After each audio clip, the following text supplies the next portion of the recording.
Hi, everybody. It's Kelly. I'm the genealogy investigator. Hope everybody's having a great week. I just wanted to check in and share with you guys just some tips, tricks. I don't really know how to word it. For using those U.S. Census records when you get a no result search. It recently just happened to me, so I just kind of wanted to do a little quick video and a blog post about it, just in case someone else encounters any of these issues. So using U.S. Census records with no result search is what I'm talking about. U.S. federal census reports are a really important part of a genealogist research. Census were taken every 10 years, and they provided the opportunity for genealogists to really follow families back in time. I know that's usually where I start my search at whenever I'm working with a new client or with different branches within my own family tree. Census can provide locations of your ancestors, age information, occupations, geographical data. They also can hold different clues about an ancestor's educational background, and even if they have any military status. So with census documents holding so much valuable information, it can be extremely frustrating when you run a name search for an ancestor and you end up with no results.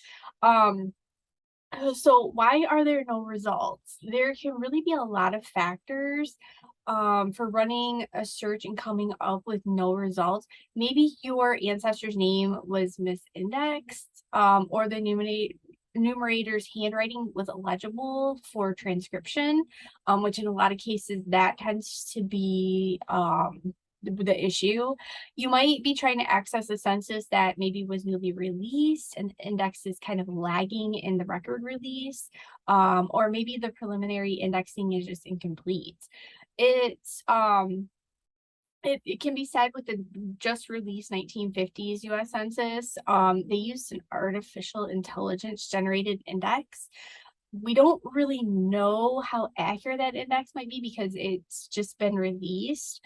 And I really don't have a whole lot of experience with the 1950 census just yet. I know I've been able to locate like different branches within my own tree with pretty much ease, which is nice.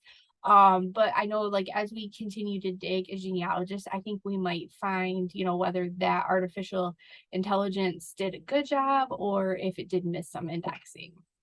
So I was recently researching an ancestor on my maternal side.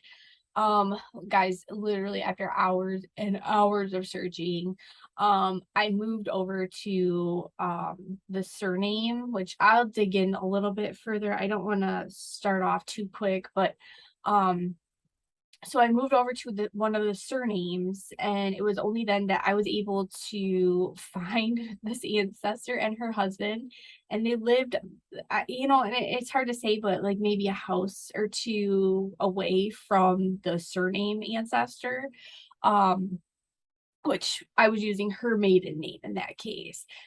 And her husband just had not been indexed. They were nowhere to be found. So if you double check records from a name search and you're not locating your ancestor, you can browse to the census image just by using the enumeration district numbers.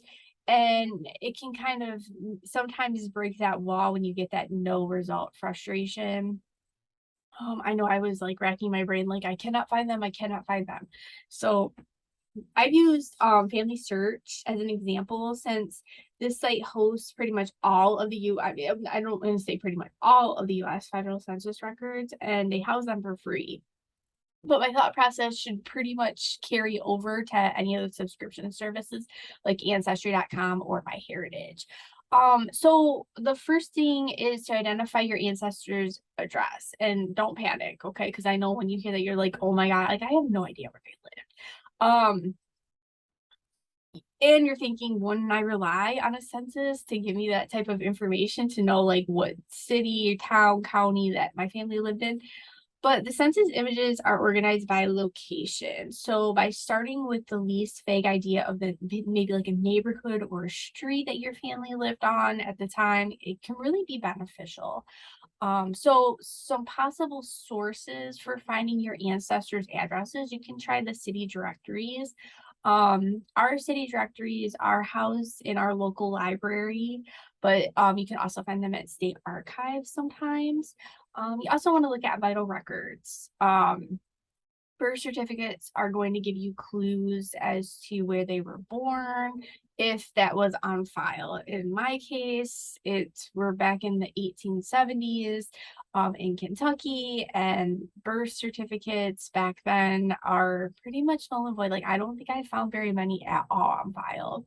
You can look at employment records if you have like a suspicion of, where your ancestor worked. In my case, they were farmers, so it just made that search a little bit more tricky. The state census, which when I'm talking about state census, they're often taken on the 5-year mark between a federal census. They're not available everywhere, but in some cases they can be beneficial.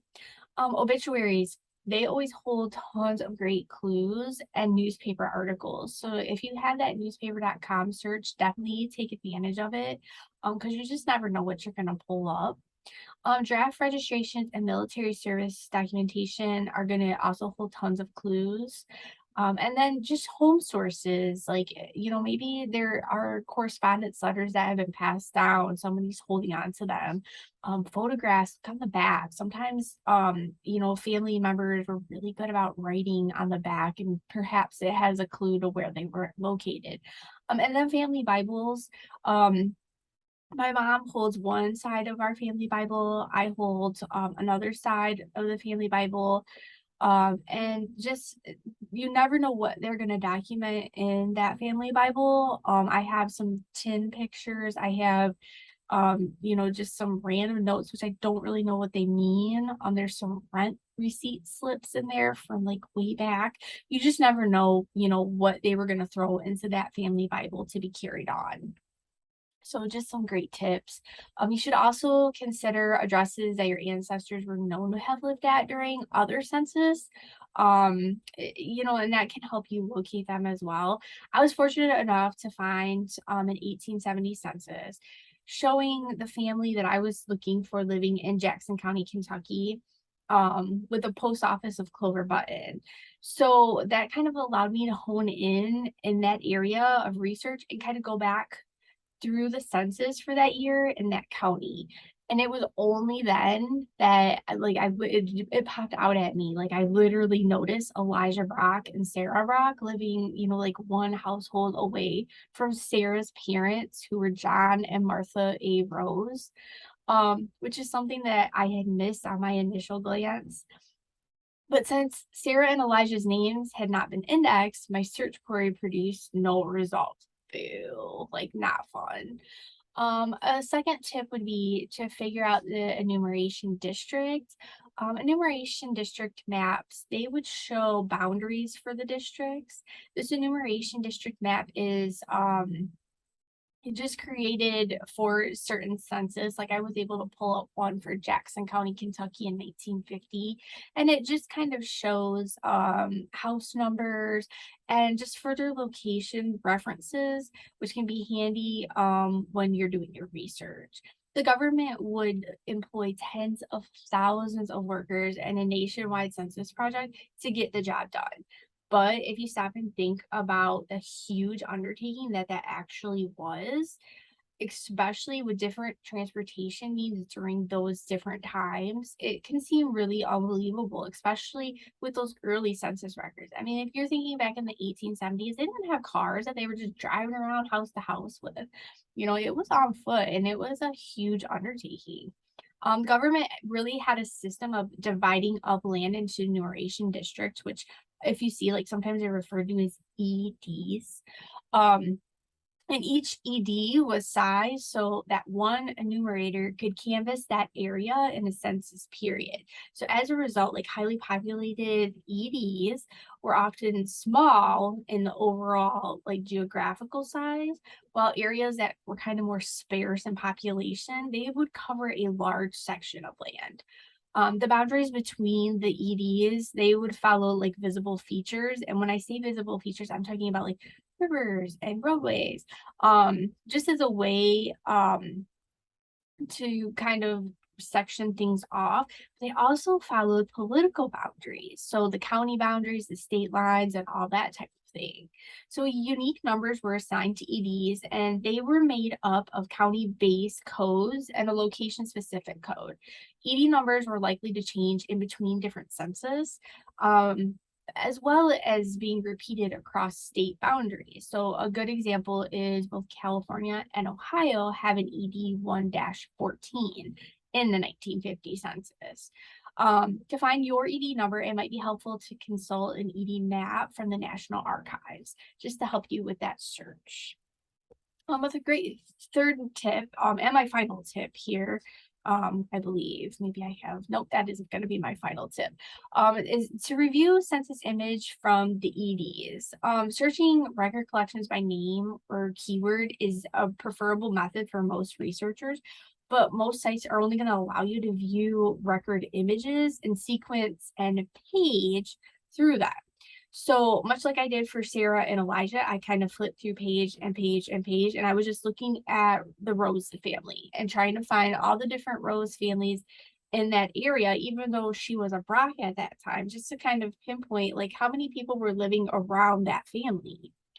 Using Family Search, you can find the census collections of interest from the site's listing. It's a great resource. Click a collection's name to see its detailed page. For example, I was looking at the 1870 census.